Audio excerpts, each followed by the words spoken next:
सभी महानुभावों को राकेश वारल का सादर जय जिनेन्द्र।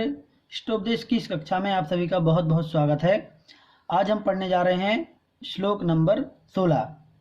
इसके पहले यदि आप लोगों ने मेरे चैनल को सब्सक्राइब नहीं किया है तो राइट हैंड पर नीचे वीडियो के रेड बटन है, उसको प्रेस करके चैनल को सब्सक्राइब जरूर कर लें। चलिए आइए शुरू करते हैं। शुद्ध उच्चारण पहले करेंगे, इसके बाद अर्थ समझेंगे। सरल है, ज़्यादा कठिन नहीं है ये वाला। त्यागाय, ठीक है, आधा ता है ये। त्यागाय श्रेयसे वित्तमवित्तः, वित्तमवित्तः संचिनोति यः, संचिनोति यः स्वशरीरं स पंकेन स्नास्यामीति विलिम्पति। ठीक है, जब हम बोलें तो उसके पीछे आप भी बोला करिए। चलिए उच्चारण करते हैं पूरे का। त्यागाय श्रेयसे वित्त, यहाँ तक पढ़ेंगे। त्यागाय श्रेयसे वित्त मवित्तः संचिनोति यः स्वशरीरं सपंकेन स्नास्यामीति विलिम्पति। आप लोग भी हमारे साथ बोलेंगे इस बार। त्यागाय श्रेयसे वित्तमवित्तः संचिनोति यः स्वशरीरं सपंकेन स्नास्यामीति विलिम्पति। क्या कह रहे हैं, एक एक शब्द का अर्थ देख लेते हैं। त्यागाय, त्याग के लिए। श्रेयसे, कल्याण के लिए या अच्छा कार्य, श्रेष्ठ। श्रेयसे मतलब श्रेष्ठ कार्य, ठीक है। श्रेय मतलब तो वैसे कल्याण होता है, एक बहुत ऊंची वस्तु जिसे हम कह सकते हैं। तो लेकिन यहाँ पर इन दोनों को मिलाकर के अर्थ लगाना है। त्याग रूपी यहाँ पर शुभ कार्य ले लेंगे। क्या ले लेंगे? त्याग रूपी शुभ कार्य, पुण्य भी कह सकते हैं। तो त्याग रूपी पुण्य के लिए। वित्तम वित्तः, यहाँ पर जो माँ है इस आधे माँ को अलग कर देंगे तो वित्तम और आ निकलेगा अवित्तः। वित्तम मतलब धन और अवित्तः मतलब निर्धन। वित्तम मतलब धन, पैसा, और अवित्त मतलब गरीब या निर्धन व्यक्ति। संचिनोति, इकट्ठा करता है। क्या करता है? इकट्ठा करता है या संग्रहित करता है। ठीक, यह मतलब जो। स्वशरीरम, अपने शरीर को। स मतलब वह। पंकेन मतलब कीचड़ के द्वारा, कीचड़ से। स्नास्यामीति, यहाँ पर दीर्घ संधि है, यहाँ पर क्या होगा? स्नास्यामि, स्नान करूंगा, प्लस इति। यहाँ पर भी ई है, इधर भी ई है, दोनों ई मिलकर के बड़ी ई बन जाएगी, दीर्घ संधि, दीर्घ। ठीक, स्नास्यामि इति विलिम्पति, लिप्त करता है। क्या करता है? लिप्त कर लेता है। अब देखें मिलाकर के क्या अर्थ निकल रहा है कि यह यहाँ पर निकलेगा अवित्तः मतलब निर्धन। जो निर्धन व्यक्ति त्यागाय श्रेयसे, त्याग रूपी पुण्य के लिए, त्याग रूपी शुभ कार्य के लिए। यहाँ पर ध्यान से, यहाँ पर हमने इसको पुण्य ही लिया है, कल्याण नहीं लिया है, ठीक है। लेकिन अर्थ होता है, कई शब्दों के कई अर्थ होते हैं, लेकिन यहाँ पर क्या है? पुण्य लिया गया है।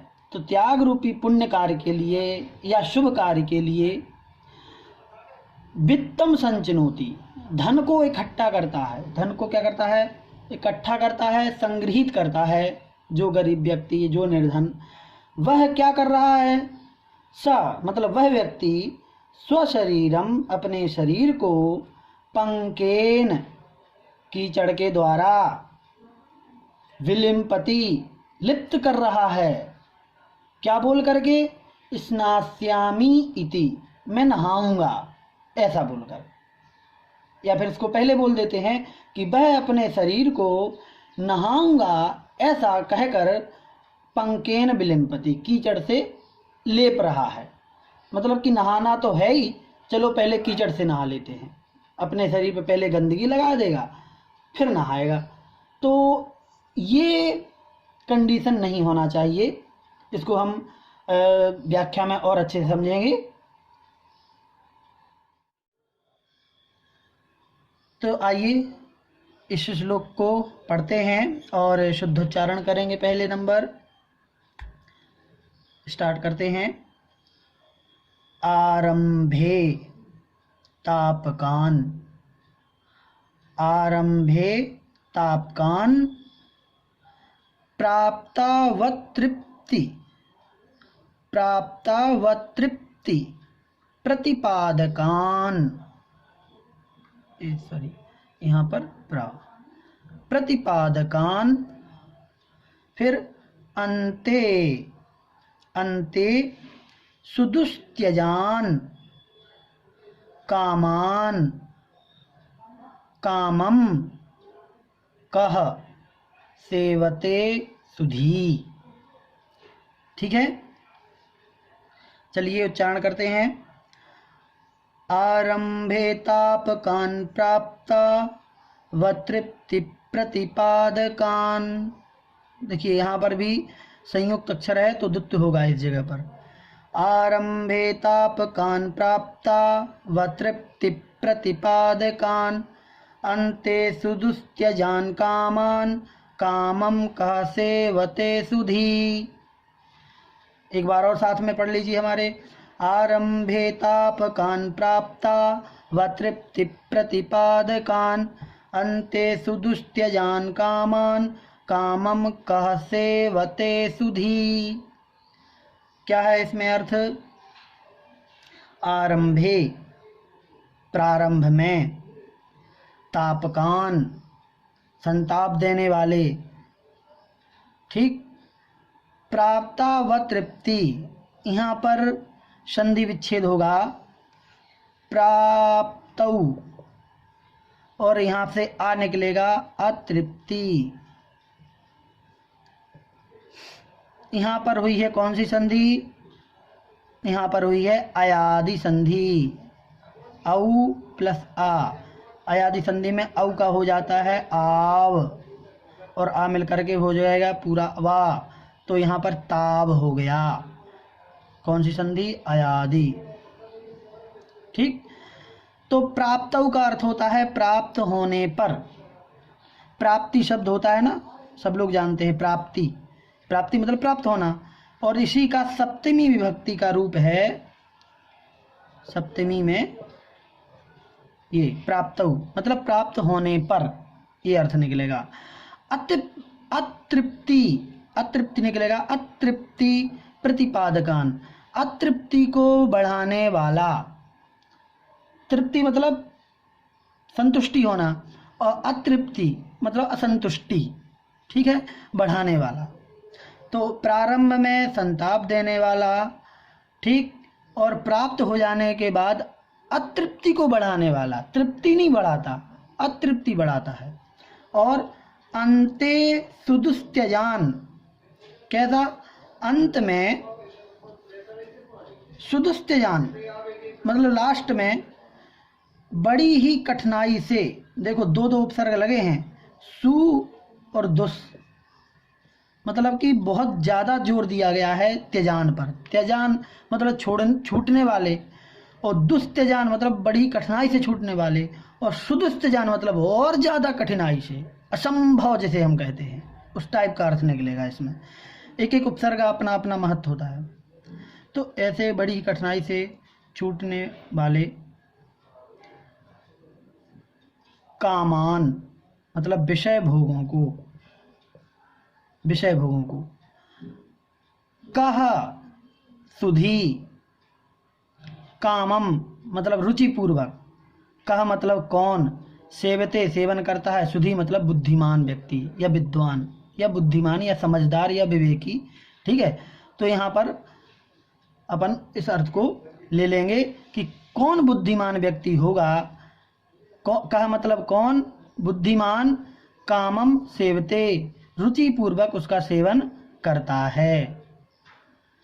मतलब यहाँ पर जो पिछले श्लोक में जो बताया गया था उसी को लगभग जोड़ करके ये श्लोक यहाँ पर दिया गया है कि यदि कोई ये सोचे कि मैं धन कमा लेते हैं, उससे कल्याण हो जाएगा, कल्याण का कार्य करेंगे, दूसरों का भला करेंगे, तो उसके लिए यहाँ पर बताया है कि भैया देखो कि सबसे पहले तो प्रारंभ में तो संताप देता है, फिर जब प्राप्त हो जाता है तो अतृप्ति बढ़ाता है, तृष्णा जिसे कहते हैं कि और चाहिए, तो संतुष्टि नहीं होता बल्कि असंतुष्टि और हो जाती है।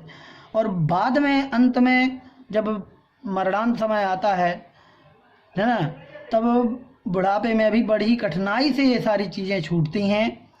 तो यदि ऐसा सब है तो कह बुद्धिमान, कह मतलब कौन ऐसा बुद्धिमान होगा जो इस प्रकार के भोगों को रुचिपूर्वक सेवन करेगा, ठीक, या करता है। सेवते मतलब करता है। चलिए इसको और अच्छे से समझते हैं। तो जैसा कि पिछली कक्षा में आचार्य श्री ने बताया था, आयुर्वृद्धि क्षय उत्कर्ष हेतुम कालस्य निर्गम, अर्थात जैसे जैसे समय बीतता है तो वह आयु के क्षय होने में कारण बनता है और धन की वृद्धि में कारण बनता है। इसलिए उन्होंने उसको, जो धनी व्यक्ति है उसको बुरा बताया कि वह जो धन की इच्छा करने वाला है वह अपने जीवन से ज़्यादा धन की चाह रखता है, उसको ज़्यादा अच्छा मानता है। तब शिष्य के अंदर फिर भी एक प्रश्न आया कि भगवान, यदि धन की इच्छा करना इतना ही बुरा है या धन को चाहना इतना निंदनीय है, तो फिर ये दान पूजा आदि कार्यक्रम जो हम करते हैं, दान करना है, पूजा करना है, विधान करना है, मंदिर बनवाना है, ये सब कैसे होगा? फिर इन सब के लिए भी तो धन की आवश्यकता होती है। और सुना भी है हमने कि धन से धर्म चलता है। तो फिर आचार्य श्री ये जो आज हमने श्लोक पढ़ा इसके बारे में उन्होंने कहा कि त्यागाय श्रेय से वित्तम अवित्तः संचिनोति है, कि देखो भैया, यदि आप ये सोच रहे हो कि त्याग करने के लिए हमें धन कमाना है तो ये अपनी सोच बदल लीजिए।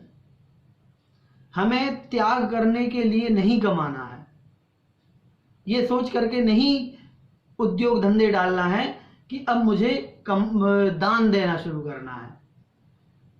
तो फिर आप प्रश्न कहेंगे कि दान देना बंद कर दें क्या?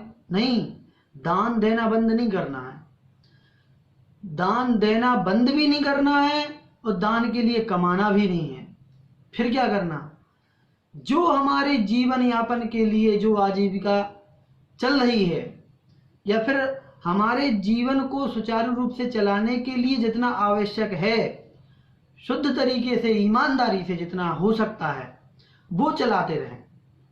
लेकिन आप ये सोचें कि अरे मुझे 10 लाख रुपए की या 1 करोड़ रुपए की बोली लेना है, अब उस बोली के पैसे को कवर करने के लिए मुझे जो अभी व्यापार चल रहा था छोटा, अब मुझे और बड़ा करना पड़ेगा। क्यों? क्योंकि मुझे 1 करोड़ की बोली लेना है, मुझे स्वधर्मेंद्र बनना है, इसलिए मुझे इतने पैसों की आवश्यकता है, इसलिए अब मुझे व्यापार बढ़ाना है।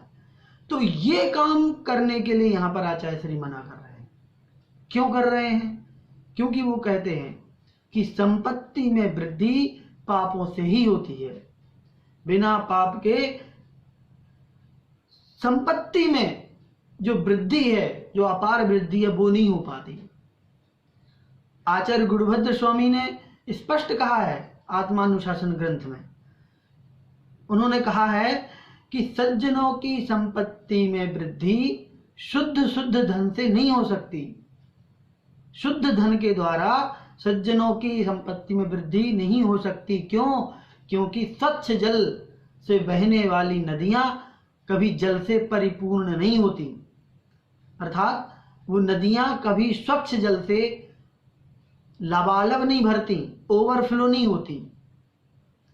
लेकिन जब बरसात का मौसम आता है तब गंदे पानी से सारी नदियां, नाले और कुएं भर जाते हैं, ओवरफ्लो हो जाते हैं। वो यही समझाना चाह रहे हैं कि यदि धन में वृद्धि अपार करना चाहते हैं और कर रहे हैं, हो रही है, तो वो पापों से ही होगी। तो प्रश्न आता है कि ऐसे कैसे होगी? कहाँ कौन पाप करता है? शुद्ध तरीके से भी हो सकती है। देखो भैया, यदि हम कोई भी काम करते हैं, हम कृषि भी कर रहे हैं, हम यदि कोई व्यापार भी कर रहे हैं, तो उसमें उद्यमी हिंसा तो होती ही है, उद्योगी हिंसा तो होती ही है, और बिना हिंसा के वो कार्य हो नहीं सकता। और जितना बड़ा कार्य होता चला जाएगा उतनी ही ज्यादा हिंसा बढ़ती चली जाएगी। तो हम अभी बेईमानी, चोरी और जो और तरीके होते हैं व्यापार में, उसकी तो बात ही नहीं कर रहे हैं। अभी तो केवल बात हो रही है कि जो उद्योगी हिंसा होती है उस कार्य करने में, उसकी तो बिना पाप के वृद्धि नहीं हो सकती धन में।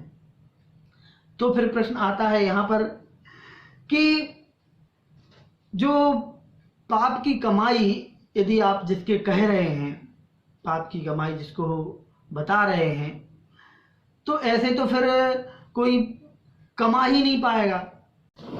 तो वहां ये कहा जा रहा है कि यदि पाप की कमाई से यदि आप दान देना चाहते हैं, यदि देते हैं, तो उससे फायदा क्या होने वाला है हमारे लिए, ये भी तो सोचना पड़ेगा। कि यदि हमने मान लीजिए 1 लाख रुपए की हमने बोली ले ली कि हम 1 लाख रुपए दान देना है, या 1 करोड़ रुपए दान देना है, और उसको कवर करने के लिए हमने एक बिजनेस नया खड़ा कर दिया, तो जितना हमने दान दिया, पुण्य किया, उतना हमने पाप कर लिया, तो दोनों ही बराबर हो गए। तो फिर फायदा क्या हुआ? व्यर्थ की हमारी एनर्जी जो खत्म हुई वो अलग हो गया। तो कहने का आशय यहां पर यह है कि दान देना जरूरी है, दीजिए, लेकिन जितना हम जीवन यापन करने के लिए कमा रहे हैं उसमें से देना है, ना कि ऐसा करें कि दान देने के लिए हम अलग से कमाई करें। ओवर टाइम नहीं, कि अभी कोई व्यक्ति एक नौकरी करता है और आराम से सुबह से जाता, शाम को आता, फिर अब उसे लगा कि अब मुझे दान देना है, तो फिर से ओवर टाइम, डबल शिफ्टिंग, इस टाइप की फिर से काम शुरू कर दिया। तो ये गलत है। अच्छा, एक दूसरी बात ये है कि जिसके पास में पुण्य से पहले का कमाया हुआ यदि धन प्राप्त है, विरासत में प्राप्त धन है, तो वो आप उसका दान करिए, उसमें से दान करिए। उसमें से दान करते हैं तो आपको 100% पुण्य मिलने वाला है। क्यों? क्योंकि वह आपने अपने पुण्य से जो प्राप्त हुआ था, आपने उसके लिए कोई उद्योग हिंसा नहीं की, कुछ नहीं किया, वो आपको विरासत में मिला था, फिर आपने उससे दान किया है, तो वह आपके लिए पूरा दान का जो फल है, जो दान का जो उसका महत्व बताया है, वो वहां पर दिखाई देगा। अब एक और बात आती है कि हम दान कितना दें, कितना देना चाहिए। यदि कोई देता भी है शुद्ध तरीके से कमा करके, तो कितना देना चाहिए उसके लिए। तो ग्रंथों में ऐसा कहा गया है आचार्यों के द्वारा कि उत्कृष्ट दान 25%, अपनी कमाई का 25% दान में देना चाहिए, और 25% यदि नहीं हो पाए तो कम से कम 10% अपनी कमाई का 10% दान में जरूर देना चाहिए। तब जाकर के वह हमारे उन दोषों का, उन पापों का, जो हमें कमाई के लिए जो पाप लगे हैं, उनमें थोड़ा सा वह धुलाई कर पाएगा, अन्यथा हमारा पाप निरंतर बढ़ता चला जाएगा। और एक बहुत सारे ऐसे लोग हैं जो दैनिक जीवन में इस प्रकार के नियमों को निभा रहे हैं, और मैं आपको बता दूं कि जिनको आप प्रारंभ में देखते हैं पुण्यार्जक के रूप में, श्री सुनील कुमार जी जैन, वो इस समय प्रतिदिन इस कार्य को कर रहे हैं। कई सालों पहले उन्होंने नियम लिया था कि हम अपने व्यापार का जो कमाई है उसके 10% प्रतिदिन दान करेंगे, और वो उसको अभी तक निभा रहे हैं। वो अपने एक पेटी बनाकर रखते हैं और जो भी उनका आता है उसमें से 10% निकाल करके उस पेटी में अलग रख देते हैं, और जब भी उनको ज़रूरत होती है और वह उसमें से जरूर दान कर देते हैं, दान करते रहते हैं। तो ये भी परंपरा बहुत अच्छी है। और हमारे बड़े पंडित जी भी कहा करते हैं, बेनाड़ा जी भी, कि इस प्रकार की परंपरा हर व्यक्ति को अपने जीवन में उतारना चाहिए। तो ये इस श्लोक का एक छोटा सा हिस्सा अपन ने अर्थ समझने का प्रयास किया। अब दूसरा हिस्सा अपन समझने का प्रयास करते हैं। जब ये बात हुई यहाँ पर कि अब त्याग के लिए हमें धन नहीं कमाना है, दान करने के लिए धन नहीं कमाना है, तो शिष्य के अंदर एक फिर प्रश्न आया कि देखिए, दान के लिए हम ना कमाएं ना सही, लेकिन जो संसार के भोग हैं वो भी तो बिना पैसे के नहीं हो सकते, बिना धन के नहीं हो सकते। तो फिर क्या करें हम? उसके लिए तो कमाना ही पड़ेगा, भोग के लिए कमाना पड़ेगा। तो फिर आचार्य श्री ये वाला श्लोक जो 17वें नंबर का है वो कहते हैं कि आरंभे तापकान प्राप्ता व तृप्ति प्रतिपादकान अंते सुजुस्तजान कामान कामम कह सेवते सुधि। कि भैया जी आप ऐसी बात करते हो, तो फिर जैसा कि हमने सामान्य अर्थ में समझ लिया कि ये धन जो है ना, वो ये जो भोग हैं वो भोग कैसे हैं कि पहले तो वो बड़ी कठिनाई से प्राप्त होते हैं। यदि कोई किसान यदि अनाज भी उगा रहा है तो कितनी मेहनत करनी पड़ती है उसके लिए, 4-4, 6-6 महीने इंतजार करना पड़ता है। पहले कितने खेतों पे जाकर के मेहनत करनी पड़ती है। यदि कोई बिजनेस खड़ा कर रहा है तो उसको भी कितनी मेहनत करनी पड़ती है। यदि किसी को नौकरी भी चाहिए तो उसको पढ़ाई करने में कितनी मेहनत करनी पड़ती है। तो आरंभे तापकान, प्रारंभ में बहुत ही संताप देने वाला है ये भोग। फिर प्राप्त हो जाने के बाद अतृप्ति प्रतिपादकान, अतृप्ति को देने वाला है, मतलब संतुष्टि नहीं मिलेगी आपको। हम सोचे कि इन भोगों को प्राप्त करके हम संतुष्ट हो जाएंगे, फिर हमें और किसी चीज की आवश्यकता नहीं होगी, तो ऐसा नहीं है। वो भी हो जाएगा, वो हमें संतुष्टि देने वाला नहीं। कैसे? एक उदाहरण देते हैं। आज पंडित आसाधर जी ने दिया है उदाहरण कि जिस प्रकार से अग्नि होती है, अग्नि में हम ईंधन डालते जाएं, क्या अग्नि बुझेगी? नहीं बुझेगी। अग्नि में यदि ईंधन डालेंगे तो अग्नि बुझेगी नहीं, बल्कि और प्रज्वलित होगी। वैसे ही व्यक्ति के अंदर, जीव के अंदर जो तृष्णा होती है ना, वो तृष्णा जैसे जैसे भोग मिलते जाते हैं वैसे वैसे तृष्णा और बढ़ती जाती है। आप लोगों ने वैराग्य भावना में एक पंक्ति पढ़ी होगी कि ज्यों ज्यों भोग संयोग मनोहर, मन वांछित जन पावे, तृष्णा नागिन त्यों त्यों डंके लहर जहर की आवे। कि जैसे जैसे ये भोग मनोहर मिलते जाते हैं, व्यक्ति को प्राप्त होते जाते हैं, वैसे वैसे उसकी तृष्णा रूपी नागिन डंक और मारती रहती है, और मतलब वो खत्म नहीं होता है, संतुष्टि नहीं होती है। और अंत में तो क्या होता है, बहुत ही मुश्किल से छूटते हैं ये भोग।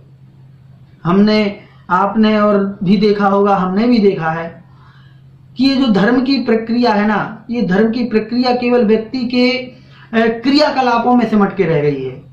धर्म जो है ना, वो अंदर अंतरंग में पहुंचा ही नहीं है, क्रियाकलापों में ही धर्म को मान के रखा है। और होता है कि धार्मिक क्रियाओं को जिंदगी भर निभाते रहते हैं, लेकिन भोगों से छूटने का कभी सोचते ही नहीं है।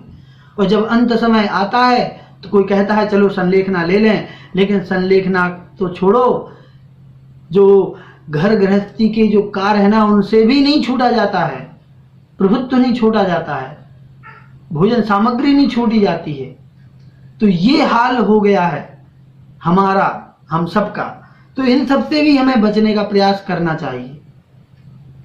ये बात अलग है कि यदि कोई कहे कि भोग मतलब भोग जो हैं वो हम ही केवल थोड़ी भोग रहे हैं, भोग तो तीर्थंकरों ने ही भोगे हैं, बड़े बड़े ज्ञानियों ने भोगे हैं, चक्रवर्तियों ने भोगे हैं, तो फिर हमें ही क्यों ऐसा पाठ पढ़ाया जा रहा है कि ये भोगों के लिए ना तो पैसा कमाओ ना भोग भोगो, क्योंकि ये स्टार्टिंग में भी हमें दुख देते हैं, बीच में भी दुख देते हैं और अंत में भी दुख देते हैं, तो उनको क्यों नहीं समझाया गया। इसके लिए आचार्य ये दबाव देते हैं कि देखो जो ज्ञानी होता है ना, जो सम्यक दृष्टि होता है, उस सम्यक दृष्टि के भोग भी निर्जरा के कारण बन जाते हैं। जिसके अंदर तत्व के प्रति श्रद्धान हो जाए, सम्यक दर्शन हो जाए, तो वो भोगों को अरुचि पूर्वक सेवन करता है, वो रुचि पूर्वक सेवन नहीं करता। उसे पता है कि इसे जो हम भोग रहे हैं ना, ये मुझे नहीं भोगना चाहिए, लेकिन मजबूरी है क्योंकि मुझे ये मिला है। चक्रवर्ती को नियोग से चक्रवर्ती पद मिलता है, वो 6 खंड का अधिपति बनता है, क्यों, अब वो क्या करे, तो वो भरत चक्रवर्ती की तरह वो अनासक्त होकर के भोगों को भोगता है। वो जानता है कि ये सब मुझे निभाना पड़ रहा है और एक दिन मुझे छोड़ना है। और एक और उसकी पहचान होती है ज्ञानी की पहचान ये है कि वह जब तक भोगता है तो भोगता है मजबूरी में, लेकिन जैसे ही उसे अवसर मिलता है वैसे ही वह छूट जाता है, भाग जाता है छोड़ छाड़ करके। ये होती ज्ञानी की पहचान। अर्थात यह है कि जो सम्यक दृष्टि जीव होता है, जो ज्ञानी जीव होता है, वह उन भोगों को मात्र जीवन यापन का साधन समझ करके भोगता है, और जो मिथ्या दृष्टि होता है वह उनको आसक्त होकर के और अपना समझ करके इस प्रकार से भोगता है। सम्यक दृष्टि प्रति समय उनसे छूटने की भावना रखता है, और जो मिथ्या दृष्टि होता है वह हमेशा उन भोगों से लिप्त होने का प्रयास करता है। वो सोचता है कि हमें स्वर्गों की संपदाएं मिल जाएं, लेकिन सम्यक दृष्टि कभी नहीं सोचता कि मुझे स्वर्गों की संपदाएं मिल जाएं। वो तो एक कल्याण की भावनाएं करता है। और मैं आपको एक उदाहरण देकर के एक बात बताना चाहता हूं कि जो भोग हैं, ये भोगों को भोग करके पूरा नहीं किया जा सकता, इसको छोड़ करके ही इनको खत्म किया जा सकता है। हम आपको एक छोटी सी कहानी सुनाते हैं, आपको समझ में आएगी बात। एक राजा था, उसकी एक बकरी थी। एक दिन उसने पूरे राज्य में एक खबर फैला दी कि जो भी मेरी बकरी को तृप्त कर दे, मुझे संतुष्ट कर दे, उसकी भूख मिटा दे, उसको आधा राज्य इनाम में दिया जाएगा, बहुत बड़ा हिस्सा। तो लोग आश्चर्य में हो गए कि राजा पागल तो नहीं हो गया, बकरी को संतुष्ट करने की बात कर रहा है, बकरी की भूख मिटाने की बात कर रहा है। तो फिर बहुत सारे लोग लाइन में लग गए कि हम मिटाएंगे भूख, हम मिटाएंगे बकरी की भूख। राजा ने क्रम से एक व्यक्ति को बकरी दे दी कि हाँ चलो, कितना समय चाहिए, कितने दिनों में। सब अपने अपने हिसाब से कि चलो 2 दिन बाद मैं इसको तृप्त करके लाता हूँ। और वह घर पे ले जाता है एक व्यक्ति, उसको खूब खिलाता है पिलाता है 2 दिन तक। और फिर दूसरे दिन वो उस बकरी को लेकर के आता है और रास्ते में भी खूब खिलाता जाता है। और राजा के दरबार में जब पहुंचता है, तृप्त कर दिया, हाँ, अब राजा फिर उस बकरी के सामने कुछ पत्तियां रखता है और बकरी फिर से खाना चालू कर देती है। व्यक्ति परेशान, कितना खिलाया था, इसके बाद भी खाना शुरू कर दिया। राजा उसको भगा देता है कि तुम हार गए। ऐसे ही बहुत सारे लोगों ने प्रयास किया कई तरीके से, लेकिन वह बकरी जब राजा के सामने जाती और राजा उसके ऊपर कुछ खाने के लिए देता है, वैसे ही वह खाना शुरू कर देती है। उसी नगर में एक सज्जन थे, एक व्यक्ति थे, मुल्ला नसरुद्दीन जी। वो बकरियां पालते थे, उनको बहुत ही अनुभव था इन चीजों का। बहुत दिनों तक वे सोच रहे थे कि आखिर ये माजरा क्या है। फिर उनके दिमाग में एक प्लान आया, विचार आया, और वो राजा के पास गए और राजा के पास जाकर कहा कि मैं आपकी बकरी को संतुष्ट करूंगा। और वह बकरी को लेकर के घर आ गए और 1 हफ्ते का समय दिया, और 1 हफ्ते में उन्होंने एक समय बकरी को खूब खिलाते और दूसरे समय खाना सामने रख करके, और जैसी वह खाने के लिए जाती उसको डंडों से मारते। एक समय खिलाते और दूसरे समय डंडे से पीटते। अब 5-6 दिन में ऐसा हो गया कि शाम के समय जैसे ही वो खाना रखते और डंडा सामने ऐसे लगा देते, और बकरी उस डंडे को देख करके वो भाग जाती। और बस लास्ट में फिर वो अपने बकरी को लेकर के राजा के पास गया और कहा कि मैंने संतुष्ट कर दिया आपकी बकरी को। अच्छा, दिखाना कैसे किया। और बस राजा ने खाना रखा बकरी के सामने, उसने थोड़ा सा ऐसे डंडे को ठोका, और बकरी ने देखा डंडे को और भाग गई। बहुत सारे लोग पकड़ पकड़ करके लाए कि खा तो ले, लेकिन उसने कुछ नहीं खाया। अब राजा को समझ में नहीं आया कि आखिर ऐसा क्या हुआ। तो फिर उसने कहा कि देखिए, हम इसको जितना भी खिलाते जाए ना, ये कभी तृप्त नहीं होती, लेकिन मैंने इसको उतना ही खिलाया जितना में ये जिंदा रहे, और बाकी समय इसको भूखा रखा और इसको खाने के प्रति डर दिखाया। अब वो डर के मारे नहीं खाती है। तो उदाहरण से ये समझने का है कि हम यदि भोगों को अपनाते रहेंगे तो भोग हमारा पीछा कभी नहीं छोड़ेंगे, लेकिन भोगों को हम पीछे छोड़ दें, हम हटा दें, तो फिर वो भोग हमारे हमेशा के लिए हमसे छूट जाएंगे। इसीलिए आचार्य ने यहाँ पर कहा है कि ये भोगों के लिए भी हमें धन संपत्ति आदि नहीं कमाना है। तो ये थोड़ी सी चर्चा हमारी बीच में, आगे की चर्चा अगली क्लास में करेंगे। चलिए चलते हैं। जय जिनेंद्र।